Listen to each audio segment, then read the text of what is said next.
formed a canopy ideal to hide under. They sank down in its shadow. "Should still be reasonably cool," Dave said.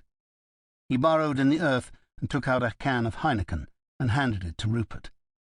Rupert removed the ring pool and gulped some down. "This is a lifesaver." "Brought you back to life for sure." Rupert laughed. Dave raised his can. "To good King Charles." Rupert did the same. "The King. God bless him." Even though the lager wasn't chilled, it was a bliss to drink. Dave explained that on battle days he usually found a spot where he could stow some away before anyone got there. "In weather like this, you've got to look after yourself."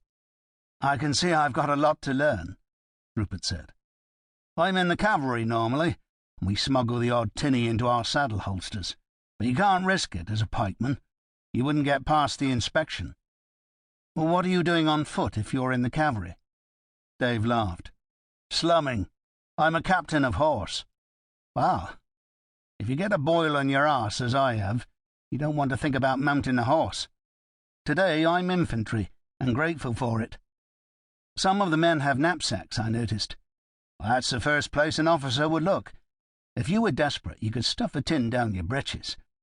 I'd rather get here early and put down my own store." "And you're serious about joining in again?" "Well, that's why I'm in it. For the fighting. Aren't you?" "Well, I'm a historian," Rupert said. "They had what they called a lecture day in October, and I was invited to give a talk. I thought it would be interesting to come along and get a sense of what it's like to reenact a battle." "And is it?" "Is it what?" "Anything like?" Rupert the historian smiled. "Not if I'm brutally honest. This is put on mainly for the spectacle, so the audience has to have a view. The real point of interest in 1643 was Sir William Waller's brilliant tactics." "Waller? He's the enemy?" "Yes, and in the real battle we outnumbered him by a couple of thousand, yet he moved his army in the night and outflanked us. When our side woke up, the parliamentarians had the high position along the top of Lansdown. You saw the little copse behind the Grenville monument?" "Yes." "It wasn't there in 1643. There were clumps of trees at either extreme, where some of Waller's musketeers were deployed. But the main route of attack was a bare hillside. Our royalist army was on Freezing Hill, that one to the north. When we attacked, we had to come down from there and fight our way uphill. We took a lot of casualties." "But we saw them off." "Finally, and at great cost. Not much of that is being shown here. I suppose a battle on the steep hillside wouldn't work as a spectacle." "Flat ground is better," Dave said, looking across the plateau of Lansdown to where the sound of the action continued. "Safer for the horses, too." "And the scale is so different," Rupert said, his focus much more on the past.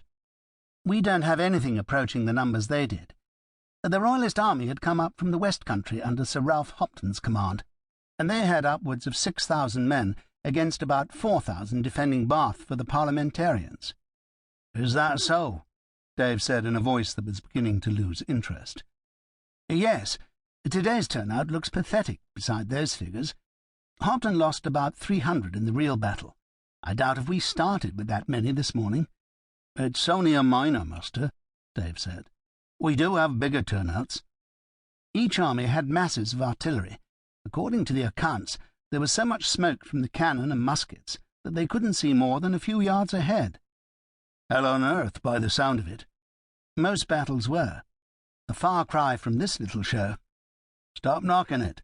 We go to a lot of trouble to get the uniforms right. You should see my cavalry gear. Hand sewn." Rupert smiled. "I was given mine on loan. I know the rules. If I carry on, I'm expected to supply my own." "Quite right, too. And make sure you get the proper fabric. You'll be inspected. Real leather belt and boots. All the weapons have to be accurate replicas." "Firing blanks and thunder flashes." "Well, what do you expect?" Dave said, increasingly put down. "I tell you, I wouldn't be here if there were cannonballs flying about." Rupert smiled. "True." Dave said, "We're putting on a show for the public, and we do the best we can with what we've got." The real thing wasn't very satisfactory anyway. They fought to a standstill. Nobody won.